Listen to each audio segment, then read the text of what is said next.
So we have a meeting with a resident who I wrote a notice to abate their vegetation. This property is a particularly large property, and so what we do is consult with residents and give them some advice on what we're looking for as far as reducing vegetation.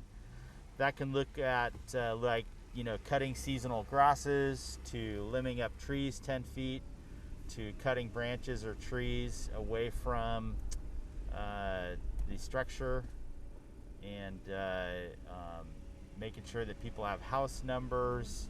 Our community is on a south-facing aspect. It has a history of significant fires, and so everything that we can do to reduce the vegetation, make safety. Education's really important, and to be clear, we're going to be asking people to do more than they've done in the past. Michael, thanks for meeting with us today. I know you got a notice, and we always appreciate a phone call where we have an opportunity to kind of clarify what we're going to do. Yeah. Things that we're going to talk about today is going to be looking for opportunities to limb up trees, to reduce and thin out vegetation, particularly stands of vegetation. Talk about the application of mulch, if that's something that you use, and making sure that we're keeping that about 5 feet away from the house. I already checked down below. You've got good address numbers. There's no branches around your house or chimney, so that's all looking good. But you have a large property here, so you wanted us to walk the property and see what we could do, so let's do that. I appreciate your time. Really thin that out more dramatically. Okay. And then those stands that you decide to keep, like maybe this madrone, you want to get rid of the dead material in it and limb it up. And then make sure there's a 5 feet separation to the next stand. So this is a good example of an area where we want to limb up the tree, get rid of the small branches about 10 feet up. And that way, if these grasses dry out and weren't maintained, it prevents the fire from propagating from the ground up into the canopy of the tree. So as you look at underhouses, we want to really reduce the vegetation around decking, particularly descending structures like this that are built on a hillside. Probably one of the key things is to reduce the pine needles by raking those away from the house a couple times a year, probably once in June at the beginning of fire season, and again to maintain it in September.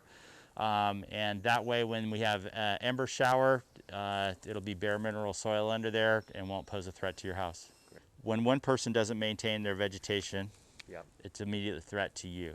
And so it's a community engagement. You know, I recommend leaving the oaks and bay trees and just limbing them up, but as far as the acacia, you know, eliminating that is long-term going to be a great benefit to everybody. The lavenders tend to burn fairly well, so long-term you might want to look at replacing it with something else to hold the slope, and we can give you some recommendations on that. So Scotch broom, the easiest way to get rid of it is to pull it. You know, it only works so much of the year that's still coming out. If you do cut it, which is another method, it just tends to grow back. But if you're able to pull it out over a few years, you'll see a great reduction in broom accumulation. I would recommend just limbing off the dead branches, which might be pole saw work if you don't get to it. And then the rest of this is just, up here is just weed whacking. And then limbing the trees up 10 feet. The acacias are on our bans list starting in May of 2021 next year. So Michael, thanks for your time. You know, what's nice about this is it's a free service.